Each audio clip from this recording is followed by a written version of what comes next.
Hello students, मैं हूं रितेश और आप सभी का आपके अपने यूट्यूब चैनल रोशन की क्लास में एक बार फिर से बहुत बहुत स्वागत करता हूं। स्टूडेंट्स, आज की इस वीडियो में मैं आप लोगों के लिए लेके आया यहाँ पे विज्ञान विषय की आपकी पाठ्य योजना कक्षा 8 के लिए।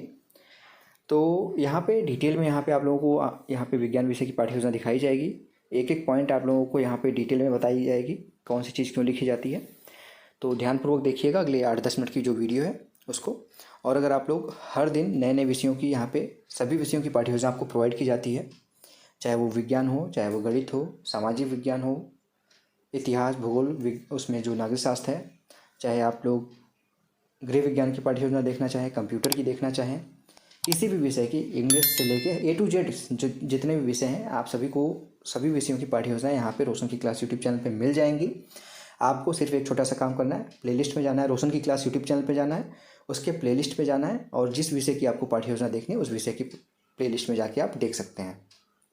और इसके अलावा अगर आप लोगों को कोई नई पाठ्य योजना बनवानी है तो उसके लिए भी आप कमेंट कर सकते हैं। मैं 1 से 2 दिन के अंदर कमेंट के द्वारा आपका जो पढ़ूंगा उसको मैं बना के रोशन की क्लास यूट्यूब चैनल के माध्यम से आपको वो वीडियो पहुंचा दूंगा, जिससे आप लोग आराम से हेल्प लेके लिख सकते हैं वो चीज़।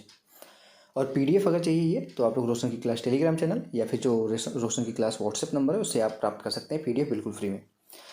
तो देर नहीं करते, इन सभी चीज़ों के लिए एक छोटा सा काम करना है आपको मेरे लिए।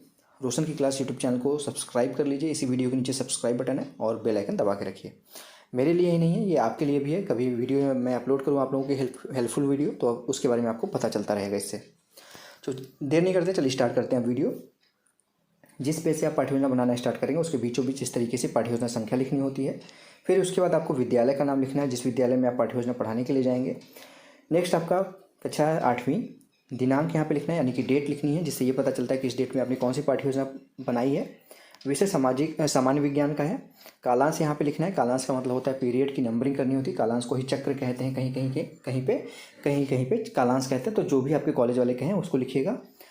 प्रकरण है धातुओं के गुणधर्म और समयावधि है 35 मिनट का। इतना सब लिखने के बाद आपका आता है अगला हेडिंग जिसको कहते हैं प्राप्य उद्देश्य। प्राप्य उद्देश्य को ही विशिष्ट उद्देश्य भी कहा जाता है।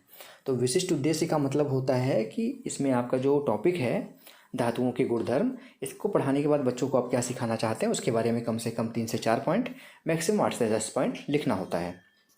तो इसको 2 कॉलम में डिवाइड करना होता है। एक तरफ लिख लीजिए विशिष्ट उद्देश्य या फिर प्राप्य उद्देश्य, दूसरी तरफ लिख लीजिए अपेक्षित व्यवहारगत परिवर्तन।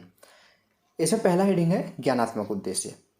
विद्यार्थी धातुओं के गुणधर्म का प्रत्यास्मरण कर सकेंगे। विद्यार्थी धातुओं के गुणधर्म का प्रत्याभिज्ञान कर सकेंगे। थर्ड पॉइंट है विद्यार्थी धातुओं के गुणधर्म की पुनः पहचान कर सकेंगे। नेक्स्ट हेडिंग है अवबोध। इसमें लिखा गया विद्यार्थी धातुओं के गुणधर्म की व्याख्या कर सकेंगे। विद्यार्थी धातुओं के गुणधर्म को समझ सकेंगे। थर्ड हेडिंग है ज्ञानोपयोग।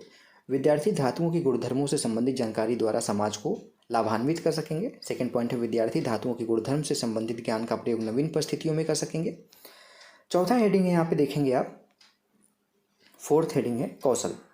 विद्यार्थी धातुओं के गुणधर्म की जानकारी प्राप्त कर सकेंगे। नेक्स्ट इसमें पॉइंट है विद्यार्थी धातुओं के गुणधर्म का चार्ट द्वारा प्रदर्शन कर सकेंगे। नेक्स्ट हेडिंग है 5वीं इसमें अभिरुचि। विद्यार्थी धातुओं के गुणधर्मों के प्रति रुचि ले सकेंगे। दूसरा पॉइंट है विद्यार्थी धातुओं के गुणधर्मों से संबंधित साहित्य का स्वेच्छा से अध्ययन कर सकेंगे। थर्ड पॉइंट है विद्यार्थी धात्विक गुणधर्म विषय का पर संक्षिप्त लेख लिख सकेंगे। और छठवां पॉइंट है इसमें मैक्सिमम 6 पॉइंट लिखना होता है। तो इसमें देखिए लिखा गया विद्यार्थी धातुओं के गुणधर्म के विषय में सकारात्मक दृष्टिकोण उत्पन्न कर सकेंगे। सेकंड पॉइंट है विद्यार्थी धातुओं के गुणधर्म से संबंधित विभिन्न पहलुओं का आदर कर सकेंगे। अब नेक्स्ट हेडिंग आपका आता है यहाँ पे शिक्षण सहायक सामग्री। शिक्षण कार्य के दौरान जिन भी सामग्रियों की आप सहायता लेंगे उन सभी चीज़ों को यहाँ पे आप लिख सकते हैं। लपेट फलक, डस्टर, चौक, संकेतक एवं समस्त कक्षोपयोगी शिक्षण सहायक सामग्री। पूर्व ज्ञान है। पूर्व ज्ञान में लिखा गया विद्यार्थी धातुओं के विषय में सामान्य जानकारी रखते हैं। अब लेसन प्लान का सबसे इंपॉर्टेंट हेडिंग आता है जिसको कहते हैं प्रस्तावना प्रश्न। इसको 2 कॉलम में डिवाइड कर लीजिए। छात्राध्यापक क्रियाएं, छात्र क्रियाएं। कम से कम 3 प्रश्न पूछ के अपना प्रकरण निकलवाया जा सकता है। ज़्यादा से ज़्यादा 5 से 6 प्रश्न पूछा जा सकता है अपना प्रकरण निकलवाने के लिए। प्रश्नों में क्रमबद्धता होनी चाहिए और प्रश्न बच्चों के पूर्व ज्ञान पर आधारित होने चाहिए। तो पहला पॉइंट देखिए, यहाँ पे प्रश्न पूछेंगे आप, महिलाएं उंगली, गले, पैरों में क्या पहनती हैं? बच्चे बोलेंगे अंगूठी, हार व पायल। दूसरा प्रश्न बनेगा आप, अंगूठी, हार व पायल आदि क्या हैं? तो बच्चे बोलेंगे गहने हैं। तीसरा पॉइंट है गहने किस किस से बने होते हैं? बच्चे बोलेंगे सोना, चांदी, प्लेटिनम इत्यादि। चौथा प्रश्न फिर आएगा सोना, चांदी, प्लेटिनम आदि क्या कहलाते हैं? बच्चे बोलेंगे धातु कहलाते हैं। फिर 5वां प्रश्न आएगा धातु के गुणधर्म का क्या होते हैं? तो बच्चे इसको डिटेल में नहीं बता पाएंगे, समस्यात्मक प्रश्न हो जाएगा। जैसे समस्यात्मक प्रश्न होगा, आप सभी को पता है उद्देश्य कथन आपको बोलना होता है, यानी कि अब बच्चों को क्लियर टॉपिक बताना होता है उद्देश्य कथन में कि उनको कौन सा चैप्टर आप पढ़ाने वाले हैं। यहाँ पे देखिए बताया गया बच्चों, आज हम धातुओं के गुणधर्मों का विस्तार से अध्ययन करेंगे। अब यहाँ पे बच्चों को क्लियर हो गया कि उनको आप ये टॉपिक पढ़ाने वाले हैं। हेडिंग डालेंगे प्रस्तुतिकरण, इसको टोटल 5 कॉलम में डिवाइड किया गया है। शिक्षण बिंदु, छात्र अध्यापक क्रियाएं, छात्र क्रियाएं, प्रविधि और विधि, श्यामपट सार। पहला शिक्षण बिंदु है धातुओं के भौतिक गुण। विकासात्मक प्रश्न पूछेंगे यहाँ पे आप। बल्ब, पंखे आदि किससे चलते हैं? बच्चों लेंगे बिजली से। दूसरा प्रश्न है बिजली की तार किससे बनी होती है? बच्चों लेंगे तांबे से, एल्युमिनियम से। तीसरा प्रश्न आएगा तांबा क्या है? बच्चों लेंगे धातु। फिर चौथा प्रश्न आएगा धातुओं की ध्वनिकता क्या होती है? प्रश्नोत्तर प्रविधि है, प्रश्नोत्तर प्रविधि लिखिए। अब यहाँ पे छात्र अध्यापक कथन में इसकी व्याख्या कीजिए। सामान्य ताप पर अधिकांश धातुएं ठोस अवस्था में होती हैं, पारा द्रव अवस्था में होता है। धातुएं अधिकतर रुपहली या धूसर रंग की होती हैं। इसमें विशेष चमक, धात्विक चमक जिसको कहते हैं, होती है। अधिकांश धातुएं कठोर होती हैं, केवल सोडियम और पोटेशियम मुलायम होती हैं। जब धातुएं किसी ठोस सतह से टकराती हैं तो विशेष धात्विक ध्वनि उत्पन्न करती हैं, इसे ध्वनिकता कहते हैं। इनका घनत्व अधिक होता है, इनकी कठोरता के कारण इनके गलनांक उच्च होते हैं। धातुएं उष्मा तथा विद्युत की सुचालक होती हैं। धातुओं की अधातु वर्धनीयता तथा तन्यता अधिक होती है। छात्र वाले कॉलम में लिखा गया, छात्र ध्यानपूर्वक सुनेंगे तथा मुख्य बिंदुओं को अभ्यास पुस्तिका में लिखेंगे। ये व्याख्यान विधि थी, व्याख्यान विधि लिख दीजिए और श्यामपट पे जो अभी आपने पढ़ाया है छात्राध्यापक कथन में, उसमें से जो इंपॉर्टेंट पॉइंट है आप यहाँ पे श्यामपट पे लिख सकते हैं। देख लीजिए, इसको ध्यान से रोक के वीडियो देख के लिख लीजिएगा। अब नेक्स्ट पॉइंट की तरफ पढ़ते हैं। यहाँ पे हम बोध प्रश्न आता है इसका, जब पढ़ाएंगे तो उससे रिलेटेड प्रश्न भी पूछेंगे। तो प्रश्न पूछ लीजिए, वह ताप जिस पर कोई ठोस पदार्थ द्रव अवस्था में परिवर्तित होता है क्या कहलाता है? तो बच्चे बोलेंगे उसको गलनांक कहते हैं। दूसरा प्रश्न है धातु को खींचकर तार बनाने का गुण क्या कहलाता है? बच्चे बोलेंगे तन्यता। प्रश्नोत्तर प्रविधि लिख दीजिए यहाँ पे। अब नेक्स्ट आपका शिक्षण बिंदु आता है धातुओं के रासायनिक गुणधर्म। विकासात्मक प्रश्न है। विकासात्मक प्रश्न में देखिए पहला प्रश्न है, ऐसे फल का नाम बताइए जिसका नाम व रंग सामान्यतः एक जैसा होता है? बच्चे बोलेंगे नारंगी। दूसरा प्रश्न, नारंगी का स्वाद कैसा होता है? खट्टा। तीसरा प्रश्न है, स्वाद में खट्टे पदार्थ क्या कहलाते हैं? बच्चे बोलेंगे अम्ल कहलाते हैं। चौथा प्रश्न, धातु की अम्ल के साथ अभिक्रिया किस प्रकार होती है? बच्चे नहीं बता पाएंगे, संभावित उत्तर है। प्रश्नोत्तर प्रविधि लिखिए। अब इसके बारे में व्याख्या दीजिए आप यहाँ पे छात्राध्यापक कथन में।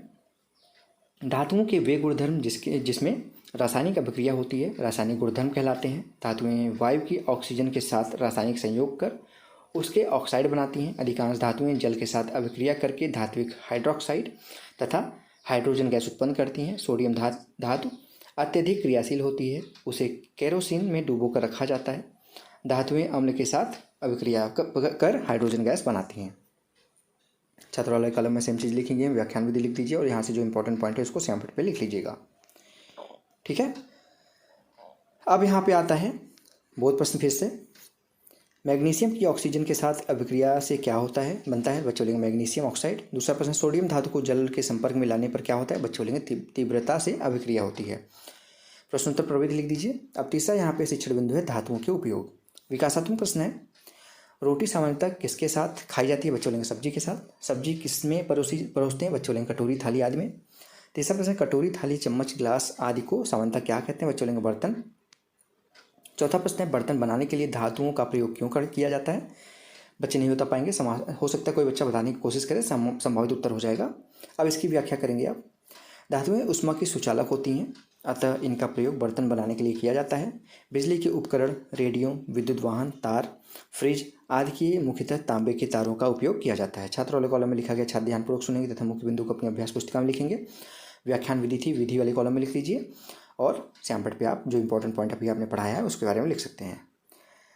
वर्षा तथा धूप से बचने के लिए एल्युमिनियम तथा लोहे की चद्दरों का प्रयोग किया जाता है। सोना, चांदी तथा टिन का प्रयोग आभूषण तथा सिक्के बनाने में किया जाता है। पारे का उपयोग तापमापी में किया जाता है। सोडियम धातु से निर्मित सोडियम क्लोराइड, सामान्य नमक, सोडियम कार्बोहाइड्रेट, धावन सोडा, सोडियम बाइकार्बोनेट, खाने वाला सोडा आदि यौगिकों का उपयोग दैनिक जीवन में किया जाता है। ठीक है। NaCl, Na2CO ये सब सारी चीज़ें, NaH जो खाने वाला सोडा है, ये सब लिख लीजिएगा देख के इसको। बोध प्रश्न है, बिजली के उपकरणों में किस धातु का प्रयोग किया जाता है? बच्चे बोलेंगे तांबे का। दूसरा प्रश्न है, तापमापी में किस धातु का प्रयोग किया जाता है? तो बच्चे बोलेंगे पारे का, जिसका यहाँ पे Hg चिन्ह है।